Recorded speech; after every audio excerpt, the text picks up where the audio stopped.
आधुनिक मानव जो मानसिक अशांति से त्रस्त है, जिसके मन में एक साधारण आधुनिक मानव के भीतर में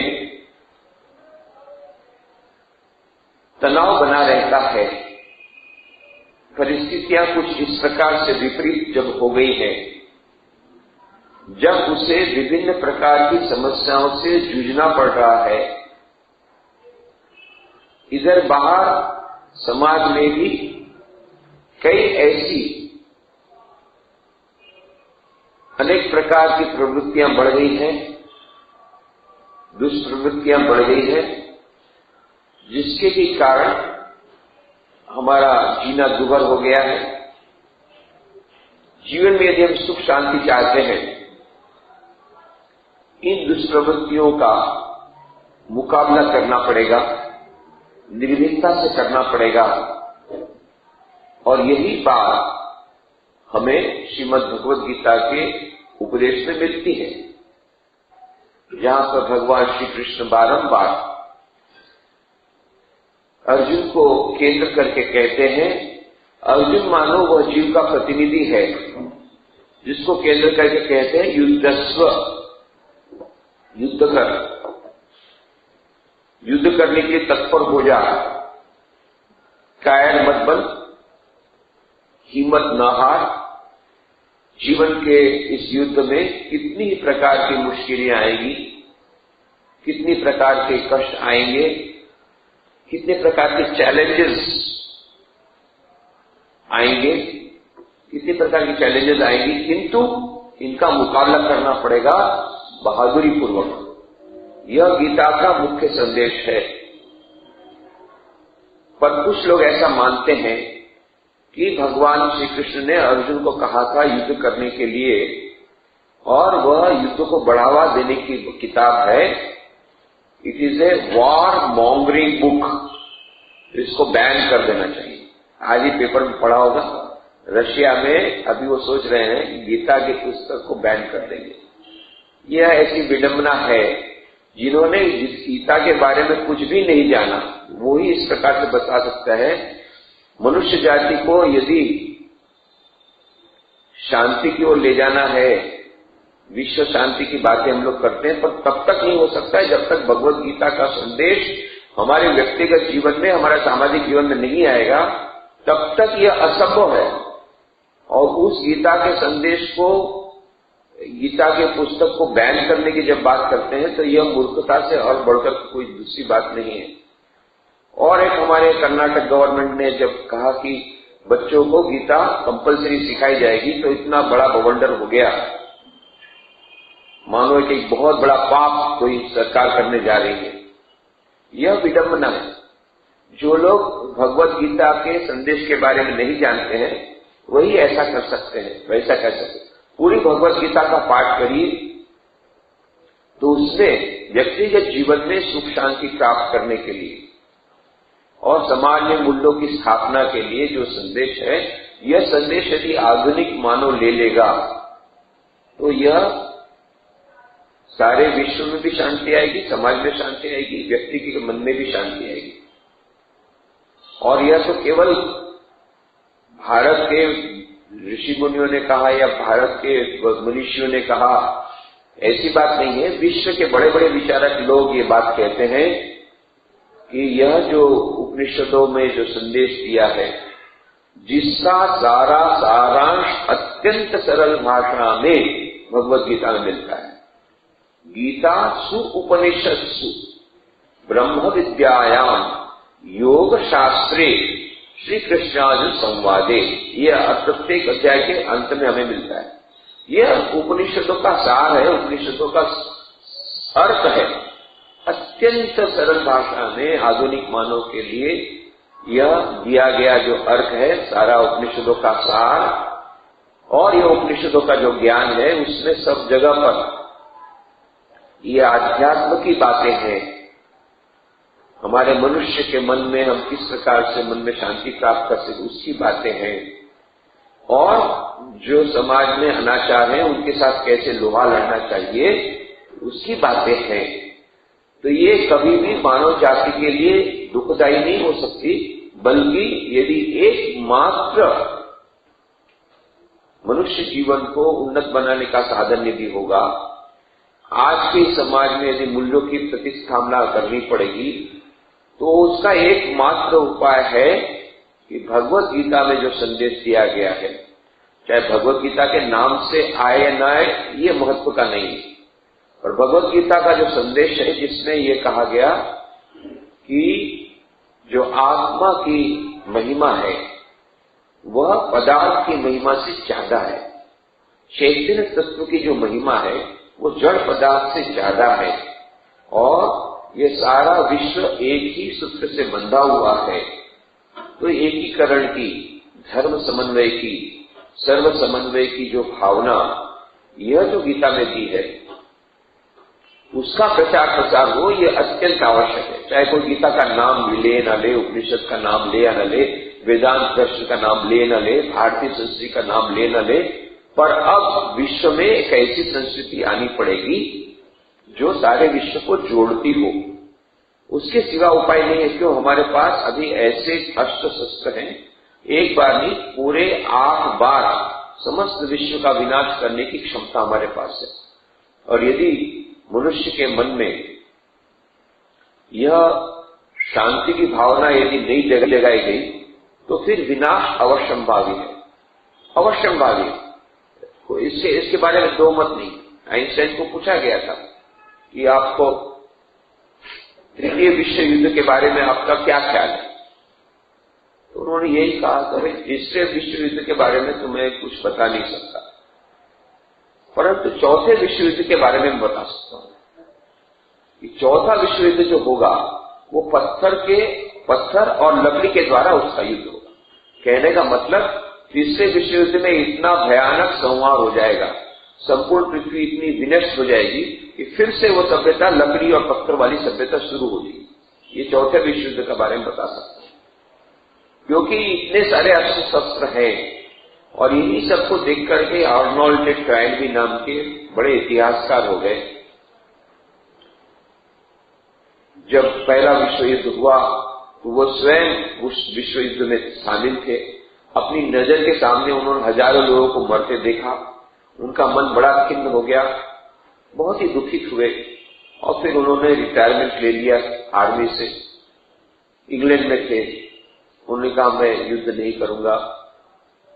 परंतु अभी तो वो विश्व युद्ध के बारे में लिखना शुरू किया कि नहीं ये सब ठीक नहीं है, उतने में तो दूसरा विश्व युद्ध आ गया। फिर अपनी नजर, हालांकि उन्होंने उस समय भाग लिया था, अपनी नजर के सामने इतने लोगों को मरते देखा, बस उनका सारा विश्वास उठ गया कि ये मानव जाति के लिए बचने का कोई उपाय नहीं है, मानव जाति अभी विनाश होना अवश्यंभावी है। और उन्होंने कह भी दिया अब मानव जाति के लिए कोई आशा नहीं है, स्वयं उन्होंने लिखा। और फिर अचानक उनके पास श्री रामकृष्ण देव की जन्म शताब्दी के अवसर पर ऐसा अवसर आया कि लंदन के सेंटर में गए, उनको बुलाया गया था। श्री रामकृष्ण देव के बारे में उन्होंने जब किताबें पढ़ी तो आश्चर्यचकित हो गए। अरे हम जिस चीज को खोज रहे हैं कि कौन सी वह शक्ति है, कौन सा वह विचार है, कौन सा वह उपाय है जिसके द्वारा हम ये विश्व युद्ध रोक सकते हैं। अरे बोले तो पहले से है, हम लोग को खोजने की आवश्यकता नहीं। श्री रामकृष्ण देव ने सब कुछ दे दिया है, सब कुछ दे दिया है। और इसीलिए बाद में उन्होंने कहा था कि the present chapter of the history had a western beginning, but if the world is to survive from self-destruction in this atomic age, it must have an Indian end. हमारे जो वर्तमान जो इतिहास का अध्याय है उसका प्रारंभ हुआ है पाश्चात्य संस्कृति से। हम जानते हैं ये जो इंडस्ट्रियल रिवोल्यूशन हुआ उसके बाद में जो कुछ साइंटिफिक टेक्नोलॉजिकल रिवोल्यूशन सब हो गया, पाश्चात्य संस्कृति का बड़ा हाथ है। तो यह जो अभी जो present chapter of the history, वर्तमान जो अध्याय है उसका प्रारंभ पाश्चात्य संस्कृति से हुआ है। पर यदि हमें संपूर्ण विनाश से बचना है इस एटॉमिक एज में, न्यूक्लियर वेपन्स की एज में, तो एकमात्र उपाय है कि इस अध्याय का अंत कम से कम भारतीय संस्कृति के द्वारा, तब जाकर के बचेगा, नहीं तो नहीं बचेगा। और फिर वो कहते हैं emperor Ashoka's principle of non violence and Mahatma Gandhi's principle of non violence and Sri Ramakrishna's principle of harmony of religions, these are the attitudes and the values which will save the whole world from self-destruction in this atomic age. यह जो सम्राट अशोक ने और महात्मा गांधी ने अहिंसा का जो सिद्धांत दिया है विश्व को, और भगवान श्री रामकृष्ण देव ने अपने जीवन की प्रयोगशाला में सिद्ध करके बताया कि सर्वधर्म समन्वय की भावना सभी धर्म एक ही परम सत्य की तरफ ले जाते हैं। यही बातें हैं, यही मूल्य हैं जो सारे विश्व को इस एटॉमिक एज में संपूर्ण विनाश से बचा सकती है, और कोई उपाय नहीं। यह कहते हैं ऑर्नोल्ड टॉयनबी। और ये जो सम्राट अशोक या भगवान बुद्ध या महात्मा गांधी या श्री रामकृष्ण देव, इन सब के भीतर की जो उन सब उपदेशों का जो मूल तत्व है, उनकी जो नींव है, वह है वही उपनिषदों का ज्ञान, जिसका सारांश गीता में दिया गया है। तो गीता का ज्ञान तो आधुनिक मानव को बचाता है, आधुनिक मानव को शांति प्रदान करता है।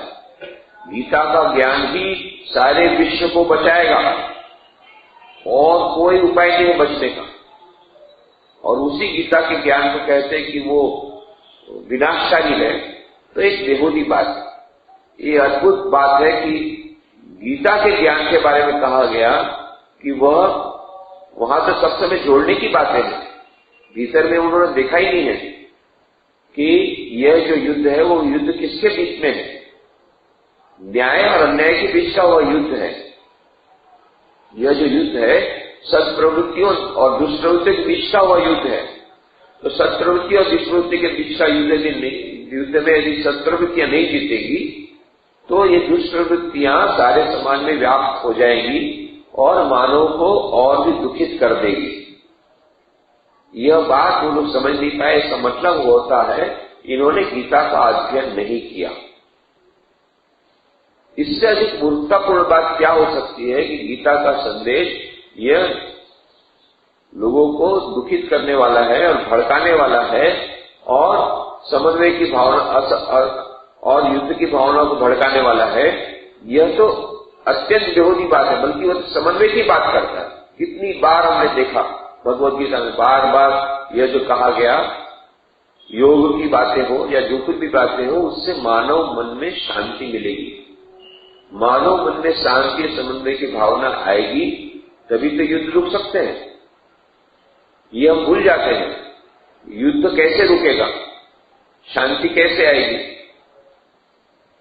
केवल शांति की बातों करने से नहीं आती है। जब तक मनुष्य का उसका परिवर्तन नहीं होता है तब तक शांति नहीं आएगी। इसीलिए वो द्वितीय विश्व युद्ध के बाद डॉक्टर जोशिया ओल्डफील्ड नाम के एक बहुत बड़े विद्वान थे, उन्होंने बहुत सुंदर बात की। More wars are caused by bad tempered people trying to discuss peace measures than by the good tempered people trying to discuss war measures. जो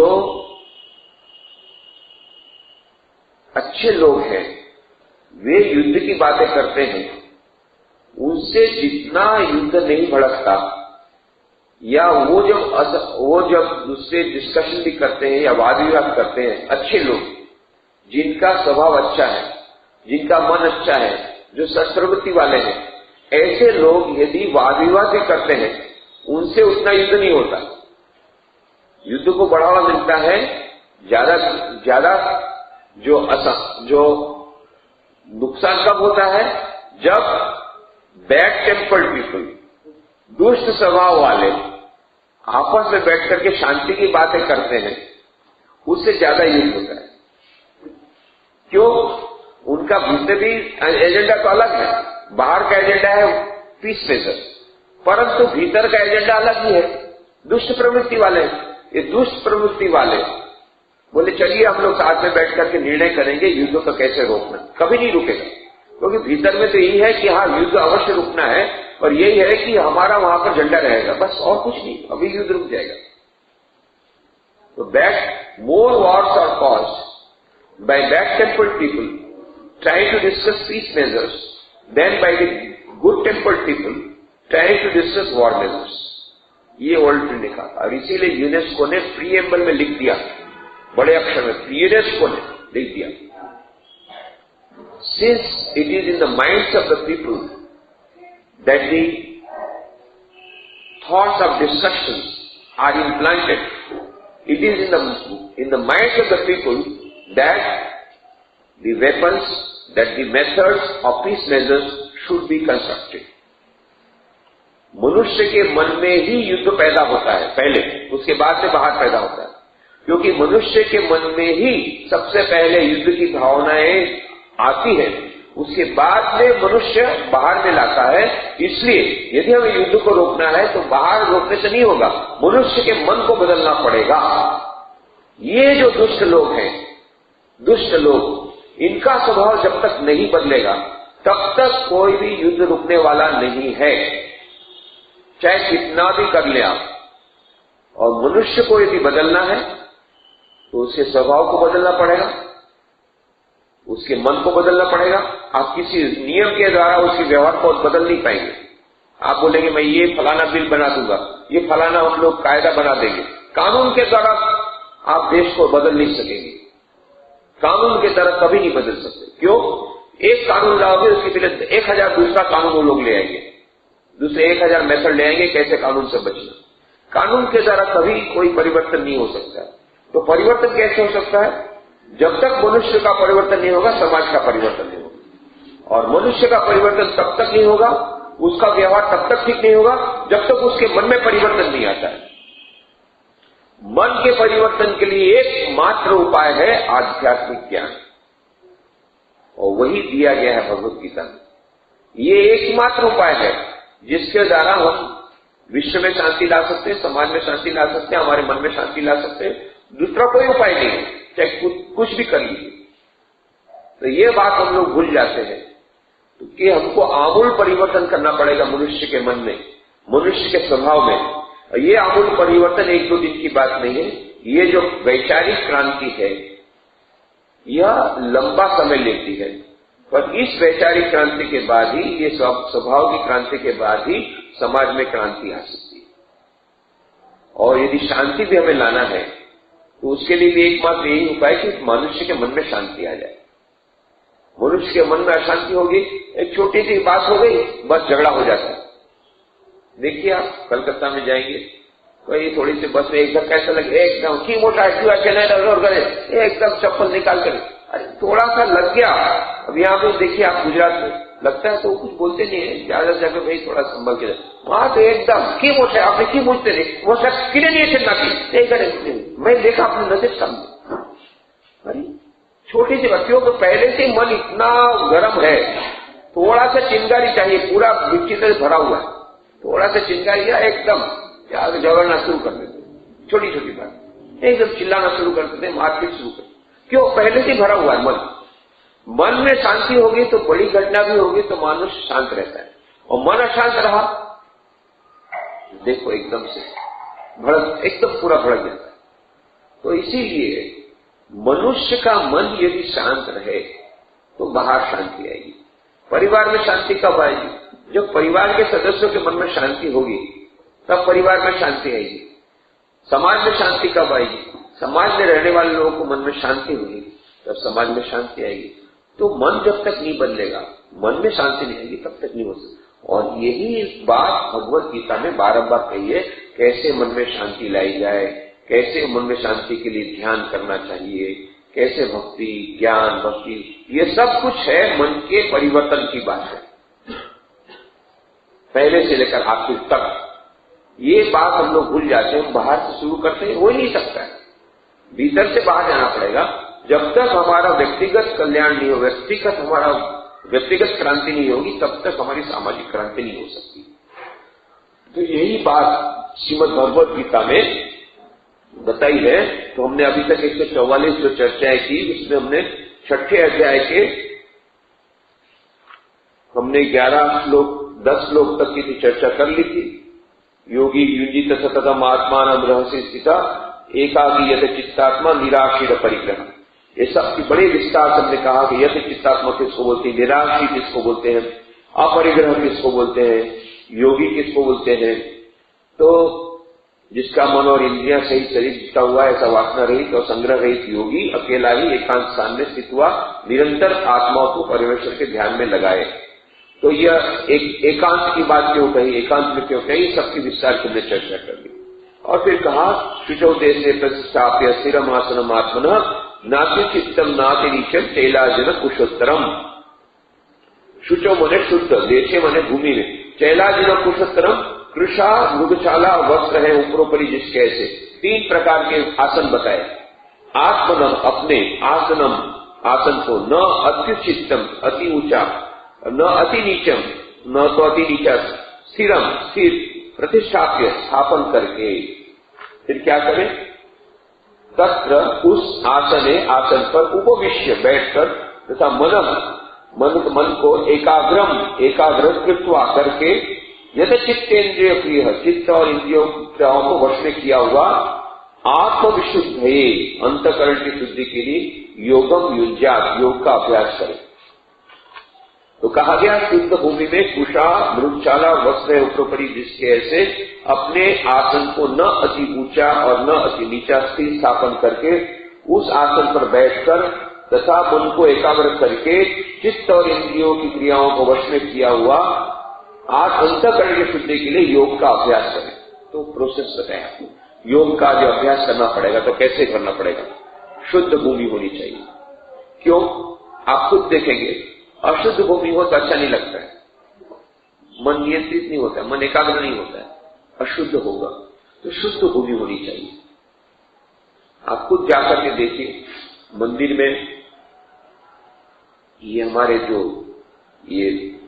ऑर्डिनरी ऐसे जो साधारण मंदिर नहीं, जहां पर कि जोर से घंटा बजता रहता है और लोग चिल्लाते रहते हैं और सभी प्रकार की बातचीत वहां करते रहते हैं, ऐसे मंदिर नहीं, जो शांत इस प्रकार के वातावरण मंदिर में आ जाइए, या प्राकृतिक सौंदर्य वाला जहां पर जगह है वहां जाइए, नदी के किनारे, पहाड़ के ऊपर, या फिर कोई ऐसी पवित्र जगह जहां पर कि ज्यादा आवाज नहीं है और अगरबत्ती जल रही हो और बड़ा सुंदर स्थान हो, तो अपने आप मन थोड़ा सा दिव्य भाव की ओर आकृष्ट होता है।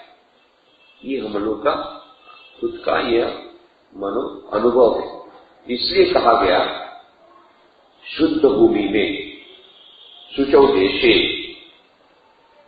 और हमने ये भी कहा था कि यदि मान लो हम नहीं जा सकते इस जगह पर, तो हमारे ही घर में स्वामी विवेकानंद बोलते हैं राज्यों के ग्रंथ में, छोटा सा कॉर्नर, उसमें वुडन पार्टीशन करके उसको अलग कर दीजिए और वो शुद्ध बना के उसको हमेशा शुद्ध रखिए। वहां पर कोई जूता पहन के नहीं जाएगा, ऐसे बिना स्नान किए नहीं जाएगा, ऐसा सब वहां नियम कर लीजिए। वो आपका मंदिर बन गया, वो आपकी गुफा बन गई, वो आपका साधना का स्थल बन गया। तो धीरे धीरे उसमें वाइब्रेशन आएगी, उसमें तरंग आएगी, अच्छी तरंग आएगी। तो ये कर किया जा सकता है। तो ऐसी एक जगह रहेगी शुचौ देशे, शुद्ध जगह रहेगी तो मन एकाग्र होगा। चैलाजिन कुशोत्तरम, तो कुशा मृगशाला वस्त्र ऊपर पड़े, तो 3 प्रकार के बताए। तो कुश पहले बिछा लीजिए, कुश माने घास। तो घास को बिछाने से क्या होता है कि नीचे के कीड़े मकोड़े सब वो भी नहीं रेंगते रहते, तो वो भी ऊपर नहीं आ सकते हैं। फिर वो उष्ण यदि रहा जमीन, वो भी सोख लेता है उसकी गर्मी को। बहुत ज्यादा ठंडी जमी रही तो वो भी सोख लेता है। तो कुश से बहुत सारे, कुश अपने आप में एक पवित्र वस्तु मानी जाती है। तो कुशाग्र, कुश का एक आसन, और कुश का आसन होने से क्या प्रॉब्लम क्या होता है, उसमें थोड़ा सा लगता है, इसलिए उसके ऊपर बोला मृग छाल लगा दीजिए।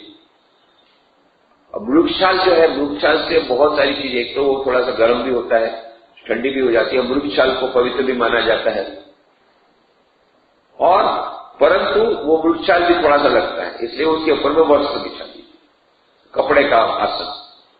अब मृग छाल से मिलना मुश्किल है, तो ये जो है साधारणतः ऐसा करते हैं कि नीचे ये कुशासन, उसके ऊपर में कपड़े का आसन या वुलन का आसन, ये दिया जाए। नॉर्मली इस प्रकार से देते अपने आसन को, ये एक खास आवश्यकता, आत्मन आसनम, हर एक मनुष्य का आसन अलग होना चाहिए, व्यक्तिगत आसन होना चाहिए। जो लोग मंत्र दीक्षा लेंगे उनको बताया जाता है अपना आसन अलग रखना, तुम्हारे आसन पर दूसरा कोई नहीं बैठना चाहिए, और तुम किसी और के आसन पर मत बैठो।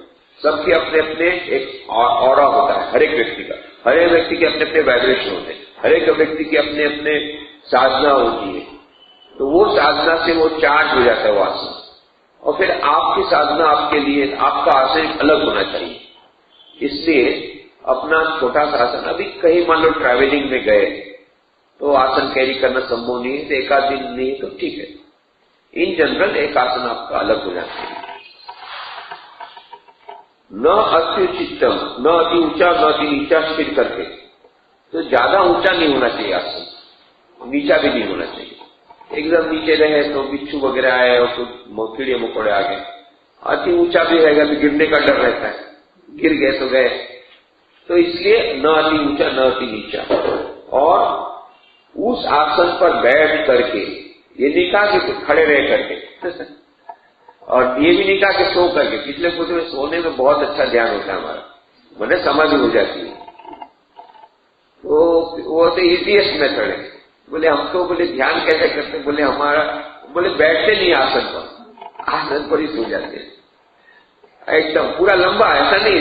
वही लोग को बैठने में बैठते सोने में भी बहुत एक्सपर्ट रहते वो लोग, बहुत अच्छा, उनकी इतनी अच्छी नींद आ जाती है, उसी समय बढ़िया नींद होती है उनको, आसन पर बैठ गया अपना सोना शुरू कर दिया, तो अभी उनका आदत बन गई।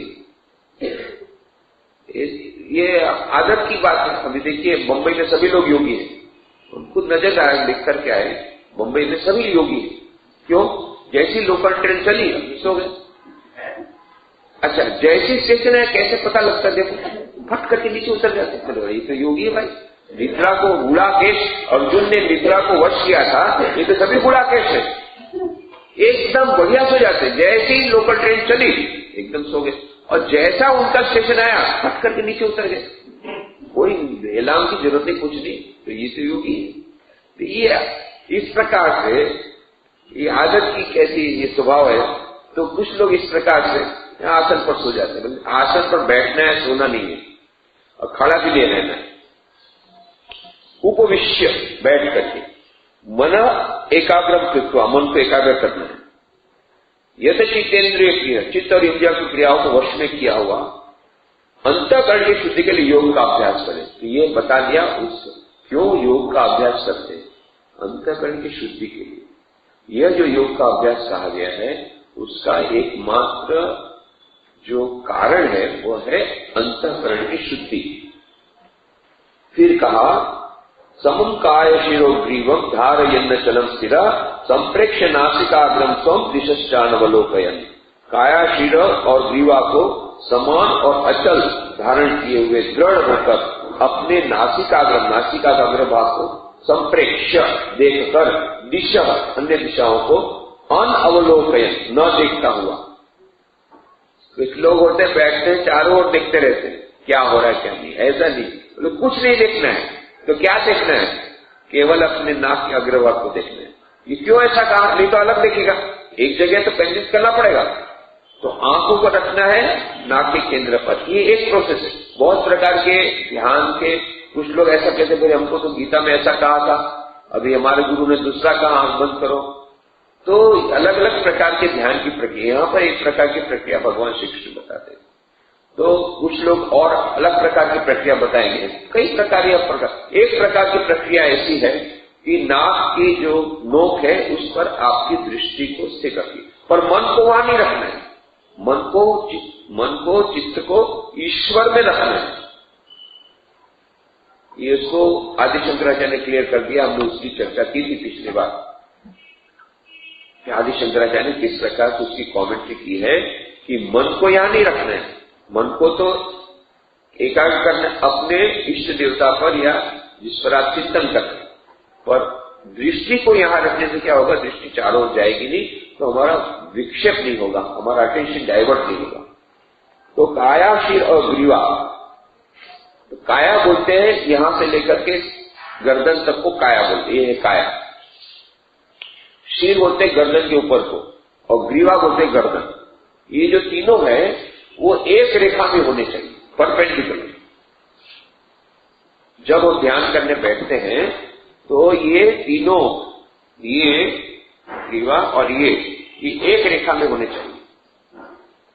तो ये क्यों एक रेखा में होनी चाहिए, उसका यहां पर रीजन नहीं दिया है, पर ये कहते हैं कि जो मूलाधार है, मूलाधार सबसे नीचे जो हमारा चक्र है, यह बायोलॉजिकल चक्र नहीं है, फिजियोलॉजिकल चक्र नहीं है। कहते हैं कि वो साइकिक चक्र है जो कि योग का एक करने से डेवलप होते हैं। तो उसको आप उसको एक्सरे के द्वारा देख नहीं सकेंगे उस चक्र को, ये साइकिक चक्र है।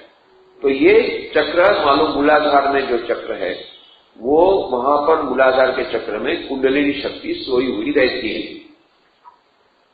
त्रिकोण के आकार की वह शक्ति है, त्रिकोण के आकार का वह चक्र है मूलाधार, जहां पर की कुंडलिनी शक्ति सोई हुई रहती है। जब हम साधना करते हैं तो वह कुंडलिनी शक्ति जागृत होती है, जागृत होकर के धीरे धीरे ऊपर चढ़ती है। तो तीन प्रकार की नाड़ियां हमारे इस स्पाइनल कॉर्ड में, मेरुदंड है उसमें तीन प्रकार की नाड़ियां रहती है। तो एक रहती ईड़ा और एक रहती पिंगला।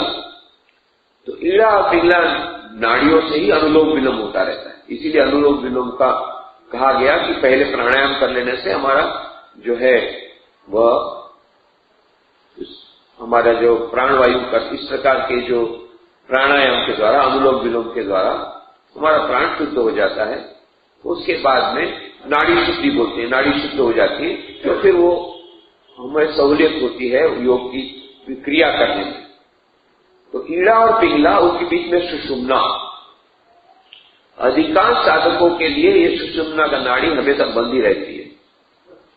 जो साधक ज्यादा ध्यान साधन करते हैं उनकी वो सुषुम्ना नाड़ी खुल जाती है, और उस सुषुम्ना नाड़ी से यह जो कुंडलिनी शक्ति जो सोई हुई थी मूलाधार में, वो जागृत होकर के धीरे धीरे धीरे धीरे सुषुम्ना की नाड़ी के सहारे ऊपर चढ़ती है। और फिर कहते हैं कि जब वो नीचे के जो चक्र है, मूलाधार, स्वाधिष्ठान और मणिपुर, ये तीन चक्र नीचे के, इन तीन चक्रों को पार करके जब अनाहत चक्र में, जो कि हमारे हृदय के पास का जो चक्र है अनाहत चक्र, ये अनाहत चक्र में जब वो कुंडलिनी शक्ति आ जाती है तब उसको आध्यात्मिक साधक का विकास हो जाता है। और फिर उसका मन है वो दिव्य बातों में ज्यादा लगता है, आध्यात्मिक बातों में ज्यादा लगता है। तो कितने लोग बोलते भाई क्यों हमारे जो सत्संग होते हैं उसमें कम लोग क्यों आते हैं? उसका कारण है कि उनको अच्छा नहीं लगता है, वो सत्संग उसको डाइजेस्ट नहीं कर पाते हैं, वो वातावरण उसको अच्छा नहीं लगता है। क्यों अच्छा नहीं लगता? क्योंकि उनकी कुंडलिनी शक्ति अभी हो रही है मूलाधार, स्वाधिष्ठान और मणिपुर। तो उनका मन कहां अच्छा लगेगा? मॉल में अच्छा लगेगा, रेस्टोरेंट में अच्छा लगेगा, क्योंकि वही उसी ये मूलाधार वगैरह सब है। ये जो नीचे का है खाना पीना, जो हमारे निम्न चक्रों को जो उत्तेजित करता है, तो वहां उसको आनंद के बिना कोई मनुष्य रह नहीं सकता। पहली बात, प्रत्येक मनुष्य आनंद की खोज में है। अब जिसका मन उस मूलाधार में है उसको आनंद किसमें मिलेगा?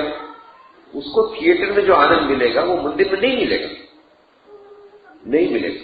उसको थिएटर में जो आनंद मिलेगा या मॉल में जो आनंद मिलेगा या रेस्टोरेंट में पिज्जा खाने से जो आनंद मिलेगा, वो आनंद उसको गीता चैंटिंग में नहीं मिलेगा, वो नहीं आएगा गीता में।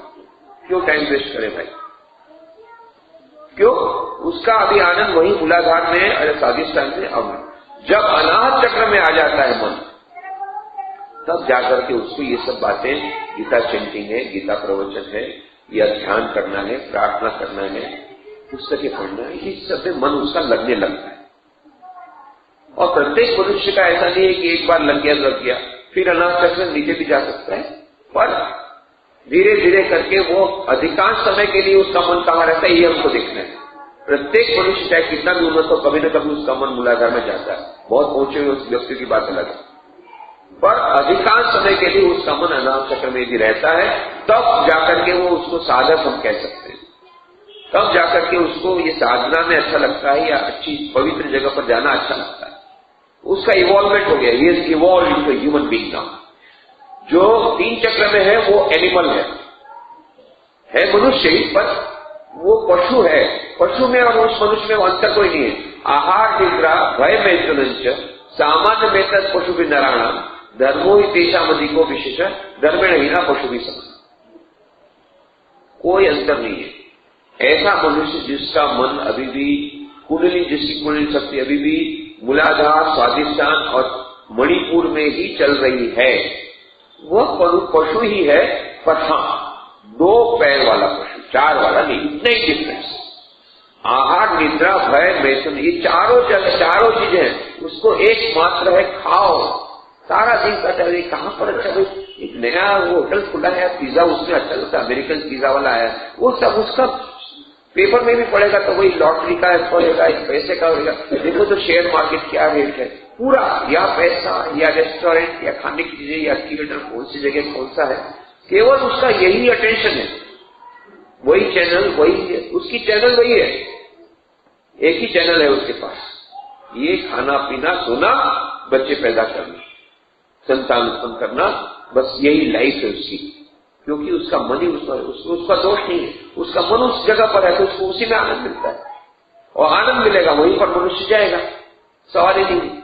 तो ये कुंडली शक्ति बाद में जब जग जाती है योग की विद्या के कारण, तब अनाहत चक्र में आती है। अनाहत चक्र में आने के बाद उसको ये सब अच्छा लगने लगता है। उसके बाद से और भी जब चढ़ती है तो विशुद्ध चक्र में आती है। विशुद्ध चक्र माने गले तक, वो आने के बाद उसको मानो एक अनुभूति होती कि नहीं, दिव्य शक्ति नाम की वस्तु है। साक्षात्कार नहीं होता, पर उसका मन कन्विंस हो जाता है नहीं है, ईश्वर नाम की वस्तु है, आत्मा नाम की वस्तु है। मेंटली कन्विंस हो जाता है जब विशुद्ध चक्र तक आता है, और तब उसको सभी बातों में थोड़ी थोड़ी दिव्यता। अनाहत चक्र तक आ गया तब तक तो मनुष्य बन गया, अभी वो दिव्य बनना शुरू हो गया, विशुद्ध चक्र तक आए। फिर बाद में आज्ञा चक्र, ये कपाल के पास आज्ञा चक्र। आज्ञा चक्र आने के बाद श्री रामकृष्ण क्या कहते हैं, बस उसको ईश्वर का दर्शन हो गया, आत्म साक्षात्कार हो गया, परमात्मा का दर्शन हो, पर नहीं हुआ पर नहीं हुआ। कैसे? बोले कांच की अलमारी में दिख रहा है, कांच की अलमारी में आपको किताब दिख गई, उसी तरह उसको आत्मा भी दिख गया, परंतु स्पर्श नहीं कर पाएगा, बीच में कांच। वो जब सहस्त्र में हुआ तब बस उसके साथ विलीन हो गया। ये है सप्तम भूमि का षट चक्र भेदन इसको बोलते हैं। तो क्योंकि ये कुंडली शक्ति ये मेरुदंड के भीतर में जो सुषुम्ना नाड़ी है उसके सहारे चलती है, इसलिए मेरुदंड को सीधा होना चाहिए, परपेंडिकुलर 180 डिग्री। ये इसलिए कहा गया। क्यों ऐसा तीनों को साथ में? अच्छा, हम ऐसा करके ध्यान नहीं कर सकते, ऐसा करके नहीं कर सकते, क्या हरकत है? हरकत यही है कि परपेंडिकुलर होना चाहिए, सभी नाड़ी वो जो योग की विद्या काम करेगी। इसलिए कहा गया संपेक्ष समम काय शिरोग्रीवम, काया शिरोग्रीवा को समान रखना चाहिए। धार्य अचलम सिर, अचल धारण किया करना चाहिए। हिलता डुलता रहेगा, आप सीधे रहे और फिर हिलते डुलते रहे तो मन भी हिलता डुलता रहेगा, तो उसको स्थिर रखना चाहिए, दृढ़ स्थिर। और अपनी दृष्टि को नासिकाग्र में करना चाहिए। क्यों? अनवलोकन, चाहे दूसरी तरफ न देख सके। प्रशांतात्मा विगत फिर ब्रह्मचारी रते स्थित मन संयम मच्चित्त युक्त आसित मत्पर, ब्रह्मचर्य के व्रत में स्थित रहता हुआ भय रहित तथा अच्छी प्रकार शांत अंतःकरण वाला सावधान होकर मन को वश में करके मेरे में लगे हुए चित्त वाला और मेरे परायण हुआ स्थित होवे, ऐसा भगवान श्री कृष्ण अर्जुन को बताते हैं, योग की क्रिया बताते हैं। तो इसकी विस्तृत चर्चा हम लोग अब बाद में करेंगे। आज समाप्त।